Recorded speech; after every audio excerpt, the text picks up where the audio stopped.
notes high will be its octave. 880, everyone go.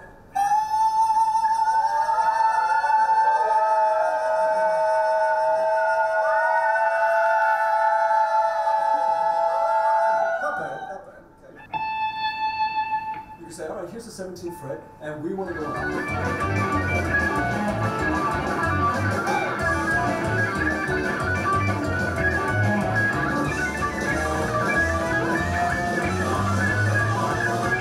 I had just moved I lived in New York City my whole life, and I moved from the borough of Brooklyn to the borough of Staten Island. And all my neighbors, all these kids my age, and I was young, I was 5 years old, and we all had these older brothers and sisters. I would go over their house and there would be all these albums lying around, Beatle albums, Elton John, yes, all kinds of things. Great music. It was the 70s, mid-70s, and I was just surrounded by great music. And then I remember I was over my friend Bob's house, and his older siblings had the Kiss Alive album that just came out.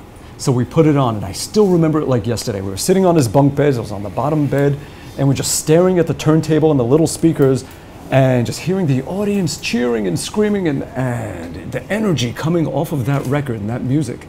That's what did it. As soon as I heard that, I knew immediately at the age of 5 that that's what I wanted to do. So I started working towards it. I didn't know how. All I knew is that what they were doing, I had to figure out how to do that. So by the age of 6, I had a band with an 8-year-old and a 9-year-old in the neighborhood. And we were writing songs, we were making recordings, we were putting on concerts in our basement and playing at the school across the street and doing everything a band does. We had our band logo that we drew on a big window shade, and we had it hanging up on the basement wall that we drew our logo.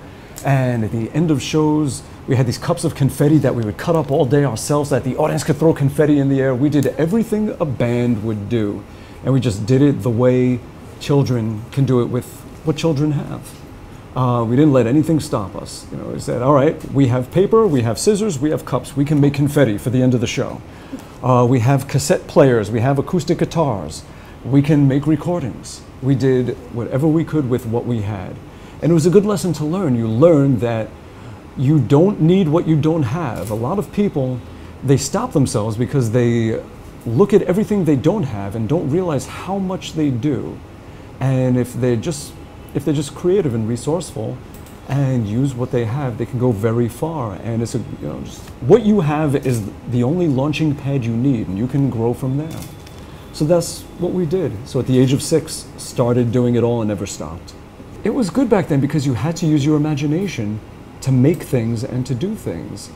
Now it's so much easier, there's so much convenience that I think it's made us a little dull compared to who we could be if we have nothing except for our own imagination to work with. So I look at the things we have today and say, sure, it's very easy. And it's wonderful. It's a blessing to have the things that we have right now. But would I trade one for the other? No. And I think I'm lucky that I was able to experience both, because you get an appreciation for what each has, what each doesn't, and you put it all together, and it's good. Yeah. Oh, satisfaction-wise, that's a whole other measurement. I mean, I've played giant festivals with Guns N' Roses where we, headline a huge festival, 100,000 people, 150,000 people, streaming for 1 million people watching, things like that. But a big show like that, if you're doing all those big shows, after a while, at least for me, it's fun, there's great energy, it's a good workout, running across this big giant stage and everything. But you're not connected to the people as much. You're on a giant stage, 14 feet down is this big area where there's just people taking pictures, and then there's this big, gate no one gets past, and then there's the people, and you try and throw a guitar pick to them and the wind takes it away. It's like, ah! And it's a sea of heads. It's interesting to see. And it's great to move that many people. But for me, what I like most is interaction. I like something like what we did today, the workshop where people can ask questions. Picture being at a giant concert and suddenly the singer says, So does anyone have a question to 100,000 people? You can't do it.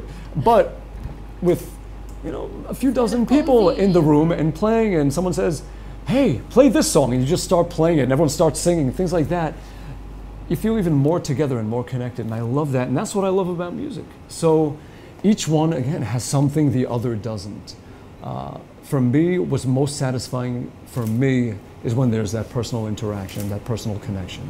That's what I love the most, and that's why I love teaching. That's why I love producing. All the things that, when you're playing a lot of big shows, you know, that's great, but for me to feel alive and connected, and for me to fulfill why I enjoy being a musician and what it is that I feel like I can offer people, I need more of a personal connection. I do. And I'm happy that I get a chance to do that, and something like what we did today here at the radio station. The whole spirit of teaching is the same spirit of making music. Like with music, somebody makes music and you hear it, they're giving you their music. It affects you so much that you want to share it. You want other people to hear it. And then it even makes you want to make music so that you can give people that same amazing feeling that you get from the music that you love. Teaching is the same thing. It's just the information of it, is how to make it. So somebody taught me how to play guitar. Someone taught me everything. You know, you don't learn anything on your own. You learn it from everyone else. You know, it's all part of one big thing. Whether you're just watching other people or they're, you know, specifically showing you. But either way, you're getting things from other people, and then you pay it back and you show other people. And that's what teaching is. It's the same thing that you love about making music and sharing music and spreading music. You can go even deeper with the creation of music and how to make music and how to play an instrument or how to write a song or how to record it or the music business stuff or anything. It's so vast what you can teach and what you can learn. For me, I never stop learning. I always see it that I'm forever a student. I'm still not a teacher. I'm just sharing what I'm learning from the world.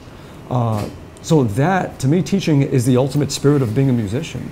And they're connected deeply. So my whole life, anything I learned how to do, I would start doing it for others. If I learned how to record, I would start recording my friends' bands and other people's bands. If I learned about music theory, I started giving lessons and teaching people about, you know, just music. You know, I'll know after the fact. Like when I'm on the plane, I'll be thinking back saying, God, that was incredible. You know, just so many things that you know, I find that I have to, not when you're in it, afterwards. You look back and you say this and this and this and this and this. And everywhere you go, you find something special. Everyone you meet, there's something special in there. In every experience. So yeah. So what did I learn? I don't know yet, because I'm still in it. I have to wait until it's in my head and then take a moment and say, all right. And then just think back on it all, and then it all comes to you. This is the place to go, you know, if you like spicy food, if you like food from this region, you know, Nepali, Bangladeshi, Indian, Pakistani, any food that falls into this category of types of food, this is the place to get the hot stuff. Well, my very first guitar was a little kid-sized acoustic guitar. After that, when I started taking formal guitar lessons at the music store, I got another, you know, bigger size acoustic guitar from there. But my very first electric guitar, I did have sort of a toy one that I got from the Sears catalog in, must have been 1977, this red plastic guitar. But my first real guitar, my parents got it for me. It was September of 1978. It looked just like a Gibson Les Paul with a sunburst finish. Only this one cost about $80, and it was this company called Pace, P-A-C-E. I've never seen a guitar ever again from a company called Pace. I saw a picante Mexican hot sauce from a company called Pace, but I've never seen a guitar. So I don't know if they switched from guitars to hot sauce some point in the late 70s or something, but my very first guitar, and I still have it. Oh, you still have it? Oh yeah, but it's gone under some changes because I took the guitar, and once I was a young teenager, I started experimenting in building guitars and warping guitars and deconstructing and reconstructing guitars. And so that one, At one point, it was covered in fake fur. My mom had a fur coat. It was fake fur. And it was in the closet, and she didn't wear it often. I didn't think she would miss it. And I cut it up, and I covered the guitar in fur. So it was like this furry guitar. And I cut the body in half and angled the bridge where the strings leave the body. Age then? At that point, I think I was about 15. Okay. But really, since about the age of 12, I started experimenting with guitar building and doing things and rewiring guitars, and so I would do a lot of strange things to my guitars. I would, starting at the age of 12, to earn money for guitar gear, I would paint dungaree jackets. I would paint the backs of them. I would paint Iron Maiden albums or whatever anybody wanted, and I was very into painting. So for about $20 a jacket, I would paint dungaree jackets until I saved up enough money to get either a distortion box, or eventually I got this one guitar. It was an Ibanez Roadstar I got for like $180, and it was a year old. I remember it had a crack in the body, so it was selling a little cheaper, but that was my baby. I got it, and the first thing I did when I got home is I stripped the paint off it and started just changing it around and doing things to it, and it went through a million changes. Eventually, that guitar became, it was full of holes and painted yellow, and it was called the Swiss cheese guitar. And that was the main guitar that I used for 13 years, touring and recording albums and doing everything with. A little $180 guitar. You don't need something fancy, you just need what you have. It is not an easy life. It's very difficult, and especially the music business, you're getting screwed all the time. And just let down all the time. And it's a very, it's the best way to describe it is you feel like you're climbing a hill that's muddy, and people just keep throwing things at you and knocking you back down the hill, and you just keep climbing it up, and then someone knocks you down and you keep climbing, and it's just that fighting spirit of I am not gonna let anybody push me back down, and you keep fighting and you keep fighting. And then you ask yourself, why am I fighting? What is this for? Why am I doing this? I could have a very easy life. I don't need to do all that stuff. But then you get a message from someone saying that your music really mattered to them somehow. A song that you wrote, the words to it touched them at a time that they needed it, and it helped them through something difficult. And then you say, that's why I'm doing this. Oh yeah, I almost forgot. You need that reminder sometimes. That's why you do it. So it's really when those things happen, those moments are the moments that matter.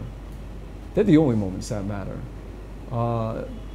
You can play in front of 100,000 people, but if it's great for that moment, great for the moment. But if you do something that really changes the direction in someone's life, where they could have gone the wrong way, but your music just gave them some kind of inspiration or just a good feeling or something to help them do the right thing and go the right way, and then everything else that happens in their life, you can't have regrets because you don't know.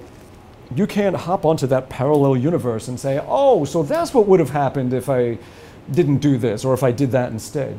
All you know is that right now you are the sum of your whole life, and that continues, and you have to be grateful. You have to embrace it, and you have to say, yeah, this is it. You can't have regrets because regrets are stupid. Your regrets are, you're asking impossible questions and, and looking for impossible answers and things that don't exist.